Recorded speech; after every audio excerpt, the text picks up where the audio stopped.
Go. Alice. Newt, you just spoke to the Faith and Freedom Conference. We got a lot of people around the country who couldn't be here, who are following it on the website. Tell folks your message as we sit here just a little over 50 days before one of the most important elections of our lifetimes. Well, you have a chance to make a huge, huge difference.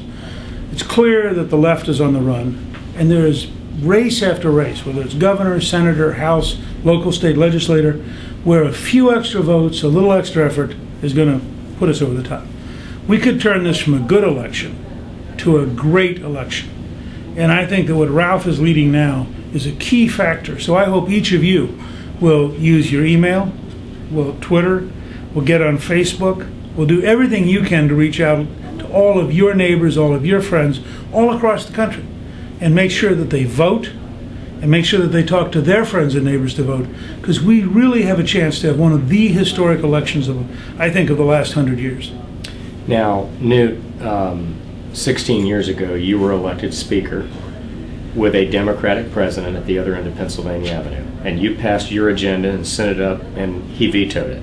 You were able to get most of it, but if the Republicans do take the House and the Senate, and we're dealing with issues like repealing Obamacare, extending the Bush tax cuts, could you give some advice to those new leaders and their supporters as to how they deal with he's still going to be president until 2012? Well, first of all, you cut off his money. The Congress doesn't have to pass money for Obamacare. They don't have to pass money for a lot of his, more destructive ideas.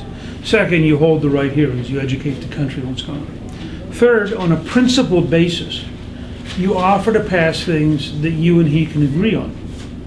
And fourth, you pass the things you believe in, even if he's going to veto them, and make it his problem. But I would encourage the new Congress to reach out and say, is there anything that they and Obama can agree on a principled basis? I wouldn't compromise anything to get something signed.